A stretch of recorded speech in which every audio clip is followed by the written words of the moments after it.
Back to this channel. I've got some interesting topic for you today. We're looking at Helicobacter pylori. What's that? Big word. That simply is, we'll look at it as we move on. What you need to know about it. We're going to see that future, and in this video I am going to break it down to an easy understanding. What is Helicobacter pylori? Maybe you've heard it some time ago, or sometimes they abbreviate it when you go for laboratory tests. It is also called H. pylori, but the full name is Helicobacter pylori. It's a spiral-shaped bacterium that infects the stomach lining. Okay, that is Helicobacter pylori. Now, what are the common cause? Common cause of this Helicobacter pylori is the common cause of gastritis and peptic ulcer. Those pain you feel in your stomach. You're like, how come? What is H. pylori? How is it transmitted from one person to another? Now, it spreads through contaminated food, water, or close contact. You know, these days we have so many things that can infect us without knowing. So H. pylori is one of those things when your food is contaminated and or water is contaminated. It also spreads through fecal oral or oral route. So either of them, either the stool to the mouth or mouth to mouth. So we'll still be diving into more about this so that we can be able to tell what to prevent. Now, what are the signs and the symptoms of H. pylori infection? How do you know when you are infected? The first thing is that you have stomach pain upon a sensation, and this one, it doesn't really matter if you've eaten. Sometimes even shortly after you've eaten and you're like, oh God, how come? Nausea, bloating, frequent burping, like gas in your stomach, so you are belching out, and loss of appetite, unintentional weight loss. You lose your weight. You are eating, but yet you are losing your weight. You know that you are really affected by this infection and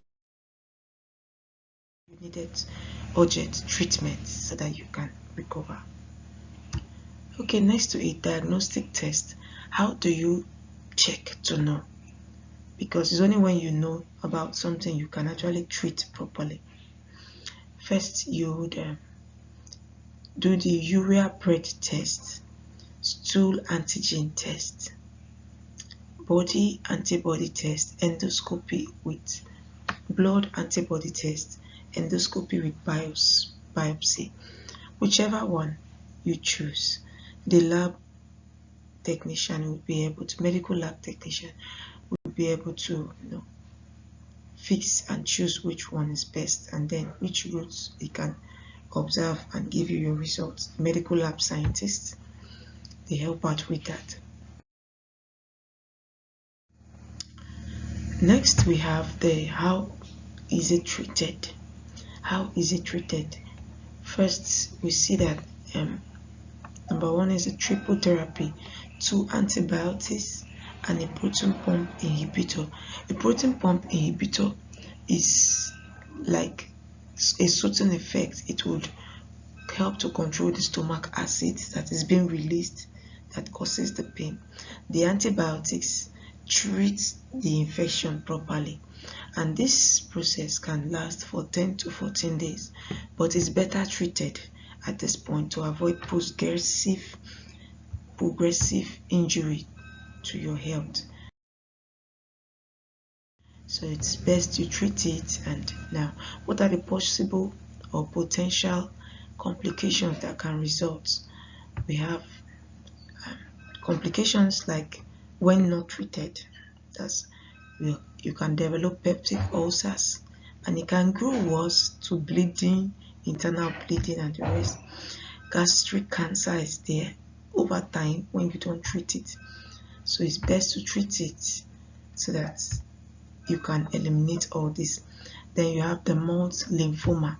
That's another dangerous disease too that can occur as a result of this.